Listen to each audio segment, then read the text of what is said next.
right, I'd like to welcome people to the evening session. Okay. We have a number of events scheduled for tonight.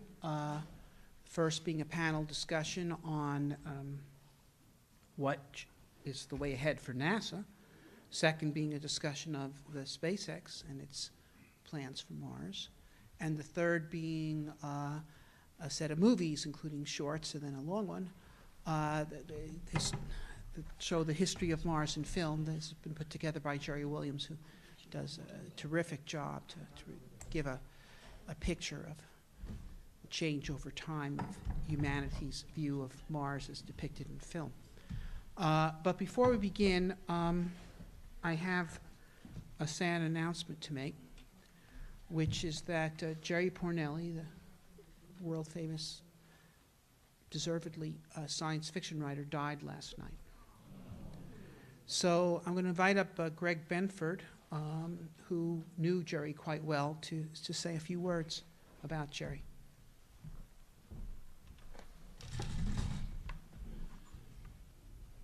I have known Jerry Pournelle for about half a century. Met him when I came here to go to graduate school, and I remember seeing him swagger up with the cane he carried then, still recovering from a wound he suffered in the Korean War, and I'm talking here about 1963. It was a severe wound.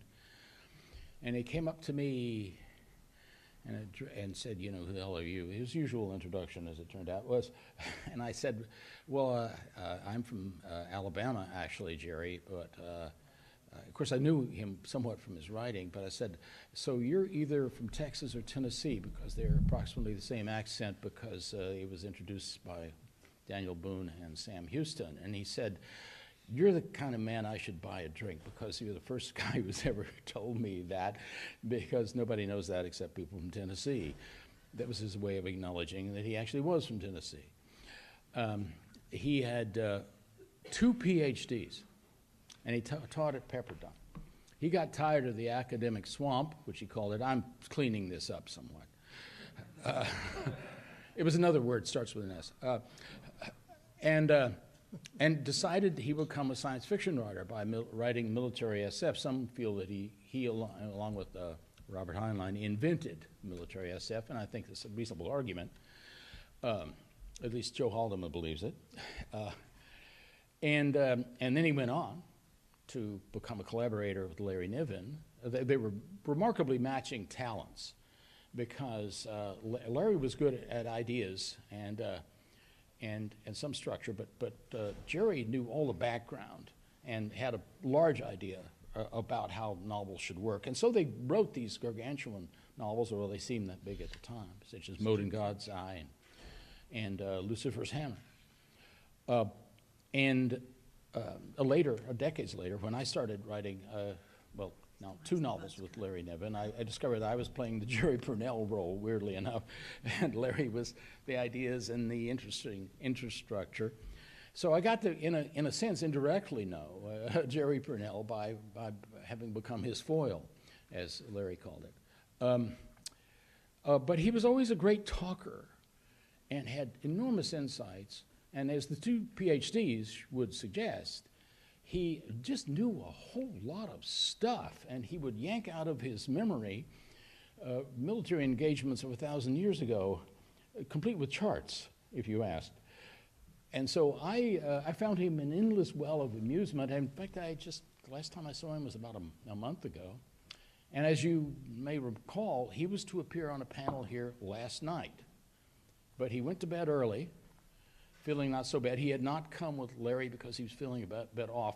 He and Larry had gone to Dragon Con, an enormous, mostly costume-style con in Atlanta, which I stopped going to long ago, which had, I think this year, 83,000 attendees.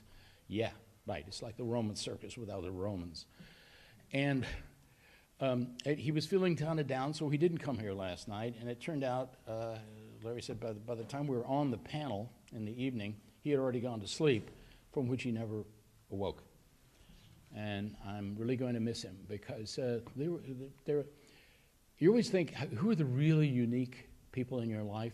it's got to be, by definition, I would think, it was a fairly small number, but Jerry was surely one of the most unusual characters I had ever known. In that same evening I met him, he was carrying cane and all that stuff, and when somebody got obnoxious, this is really true, he reached down and pulled out of the cane a short sword to make his point, as he said. And that was Jerry. Thank you.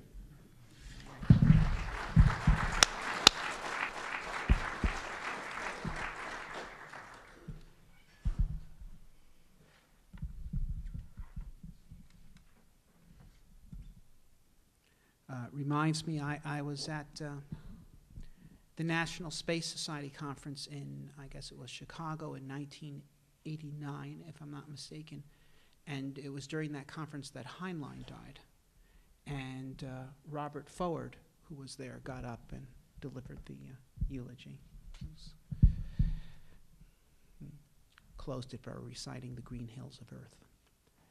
But there we are. Rest in peace.